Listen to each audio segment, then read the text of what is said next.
आप देख रहे हैं शिवकाशी टीवी। मैं हूं ज्योति रैकवार। आइए बढ़ते हैं खबर की। भगवान ने आपको बुद्धिमान बनाया है, आपको सामर्थ्यवान बनाया है, तो अपनी समय सत्ता का सदुपयोग करना। उपकाशी हटा नगरी इन दिनों भक्ति रस में डूबी हुई है। सर्व ब्राह्मण समाज की धर्मशाला में चल रही संगीत में श्रीमद् भागवत कथा में कथा व्यास ने बाल्यकाल में भक्ति के महत्व पर प्रकाश डाला।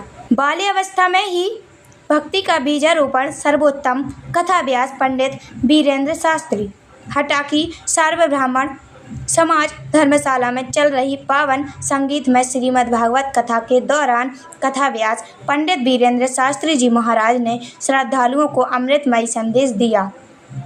उन्होंने कहा कि भगवान की सच्ची भक्ति का सर्वोत्तम अभ्यास बाल्यावस्था में ही प्रारंभ होना चाहिए, क्योंकि यही वह समय होता है जब मन निर्मल, निष्कलुष एवं सहज रूप से प्रभु के चरणों में समर्पित हो सकता है।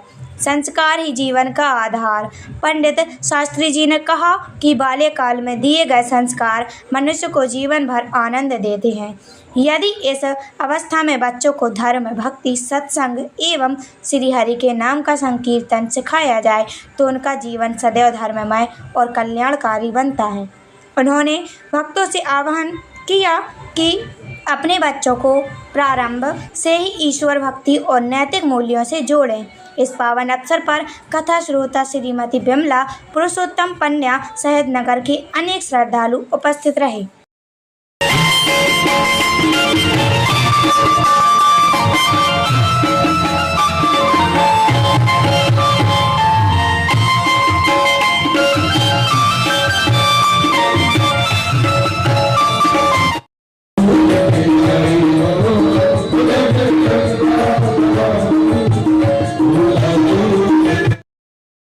भगवान ने आपको बुद्धिमान बनाया है, आपको सामर्थ्यवान बनाया है, तो अपनी समय सत्ता का सदुपयोग करना। जिस कार्य के योग भगवान ने आपको बनाया है उस कार्य को जीवन में निरंतर करते रहना। आपकी कभी सत्ता की समाप्ति नहीं हो पाएगी।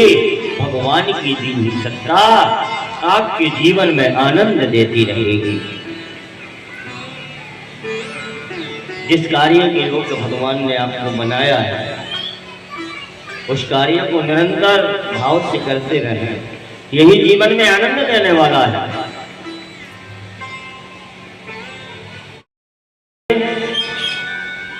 जगदम्बा से निवेदन किया, बोली सती हमारे पास रहने के लिए तो कोई प्रबंध नहीं है, यही हमारा घर है, यही हमारा मकान है, यही हमारी संपदा है।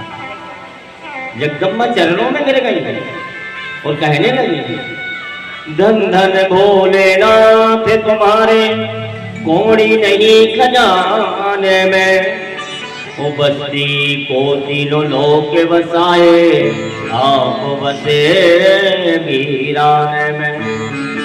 संसार में जिनने आपका रुद्राभिषेक किया, पूजन अर्चन किया, शिवार्चन करवाया, उनके लिए आपने सुंदर पत्नियां दी, सुंदर बेटा दिए, सुंदर बेटियां दी, सुंदर संपदाएं और वैभव भी आपने भी दिया है। धन्य प्रभु आपकी महिमा को। आप अपने खजाने में कौड़ी भी शेष नहीं रखते हो, जितना कमाते हो सब अपने भक्तों के लिए प्रदान कर देते हो। के लिए आपने तीनों लोक दे दिए और आप बसे वीरान में। आप वीरान खेरे में वास करते हैं, मरघट के वासी हैं, पशुओं के नाथ हैं, पशुपति नाथ। आपकी महिमा के लिए धन्य है हे स्वामी। आपकी बड़ी कृपा दृष्टि है। सती ने कहा, स्वामी रहने के लिए हमें मकान का प्रबंध कर दो। हम स्त्री जाती हैं, खुले में कितने दिन तक रहेंगे। कुबेर को आदेश दिया, सोने का प्रबंध करो। कुबेर ने सोने का प्रबंध किया। शिवजी ने विश्वकर्मा जी को बुलाया। सती के रहने के लिए सोने का महल तैयार करा।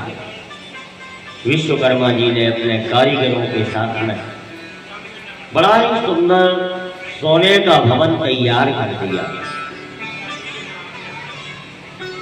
अब जब घर में जब तक गृह प्रवेश नहीं हो जाए तब तक घर रहने के योग्य नहीं होता है। इसलिए मकान कितना ही अच्छा क्यों ना बन जाए, यदि उसमें वास्तु पूजा नहीं हुई है तो मकान आपके लिए सुखदायक नहीं होगा। लेकिन मैंने तेरी विद्वता पर विचार किया। ऐसा वेद पाठी ब्राह्मण जिसकी वाणी में अहंकार ना हो, रावण केवल आप ही हैं। आपने पूजन विधि बहुत अच्छी करवाई। अब दक्षिणा क्या चाहते हैं बताइए। रावण की नियत